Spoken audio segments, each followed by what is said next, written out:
నమస్కారమందరికీ. ఈరోజు హిందూపురం మరియు పరిసర ప్రాంతాల్లో జరిగిన ముఖ్యమైన వార్తలను మీకు తెలియచేస్తున్నాం. ముందుగా పరిగి నుంచి ఒక ముఖ్య సమాచారం. పరిగిలో శుక్రవారం ఉచిత నేత్రవైద్య శిబిరం నిర్వహిస్తున్నారు. హిందూపురం పట్టణానికి చెందిన సాయికృష్ణ నేత్రాలయానికి చెందిన డాక్టర్ కృష్ణమోహన్ జింకా ఆధ్వర్యంలో ఈ శిబిరం జరుగుతోంది. ఈ శిబిరాన్ని పరిగి జిల్లా పరిషత్ ఉన్నత పాఠశాల ప్రాంగణంలో ఏర్పాటు చేస్తున్నారు. కంటి సమస్యలతో బాధపడుతున్నవారు ఈ అవకాశాన్ని ఉపయోగించుకోవచ్చు. శిబిరానికి వచ్చేవారు తప్పనిసరిగా తమతో పాటు ఆధార్ కార్డ్, ఆరోగ్యశ్రీ కార్డ్, అలాగే ప్రభుత్వ ఉద్యోగులైతే ఈహెచ్ఎస్ కార్డ్ ఒరిజినల్ తీసుకురావాలని నిర్వాహకులు తెలిపారు. ఇప్పుడు హిందూపురం పట్టణంలో జరిగిన మరో ముఖ్య ఘటన. హిందూపురం న్యాయవాదులు సుప్రీంకోర్టు న్యాయమూర్తి జస్టిస్ కెవి విశ్వనాథన్ను గురువారం ఘనంగా సత్కరించారు. పట్టణంలోని ఆర్ఎన్బి అతిథి గృహంలో న్యాయమూర్తిని కలిసిన న్యాయవాదులు హిందూపురం కోర్టుల్లో చాలా కాలంగా ADM, PDM, junior civil judge పోస్టులు ఖాళీగా ఉన్నాయని ఆయన దృష్టికి తీసుకెళ్లారు. ప్రస్తుతం హిందూపురం కోర్టులో 8,000కు పైగా కేసులు పెండింగ్లో ఉన్నాయని కూడా వివరించారు. దీనిపై స్పందించిన న్యాయమూర్తి ఈ సమస్యను సుప్రీం చీఫ్ జస్టిస్ దృష్టికి తీసుకెళ్తానని హామీ ఇచ్చారు. ఇక ఉద్యోగాల గురించి ఒక మంచి సమాచారం. యువతకు ఎక్కువ ఉద్యోగావకాశాలు కల్పించేందుకు మార్చి 15న మెగా జాబ్ మేళా నిర్వహించనున్నారు.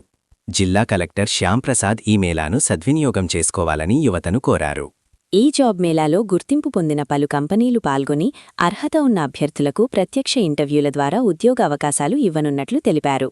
ఇక విద్యార్థుల కోసం ఒక మంచి కార్యక్రమం కూడా జరిగింది. హిందూపురం పట్టణంలోని పాంచజన్య బ్రిలియంట్స్ పాఠశాలలో స్పోర్ట్స్ డే వేడుకలను ఘనంగా నిర్వహించారు. ఈ సందర్భంగా పాఠశాల నిర్వాహకుడు పిఎస్ శ్రీనివాసులు మాట్లాడుతూ క్రీడలతో విద్యార్థులకు మానసిక ఉల్లాసం, శారీరక వికాసం కలుగుతాయని తెలిపారు. కార్యక్రమంలో క్రీడా జ్యోతిని వెలిగించి విద్యార్థులతో క్రీడా కవాతు నిర్వహించి వివిధ క్రీడా పోటీలను కూడా నిర్వహించారు. మరో ముఖ్య సమాచారం కూడా ఉంది. ఈ నెల 14న జాతీయ మెగా లోక్ అదాలత్ నిర్వహించనున్నారు. ఈ కార్యక్రమానికి పోలీస్ శాఖ పూర్తి సహకారం అందించాలని సీనియర్ సివిల్ న్యాయాధికారి వెంకటేశ్వర్లు నాయక్ సూచించారు. రాజీ ద్వారా పరిష్కరించగలిగే కేసులను లోక్ అదాలత్ ద్వారా త్వరగా పరిష్కరించాలని ఆయన పేర్కొన్నారు.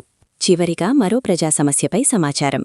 హిందూపురం మండలంలోని తూమకుంట, గోళ్లాపురం గ్రామాల్లో కాలుష్యం వెదజల్లుతున్న పరిశ్రమలపై చర్యలు తీసుకోవాలని కార్మిక సంఘం నాయకుడు రవికుమార్ ప్రభుత్వాన్ని కోరారు.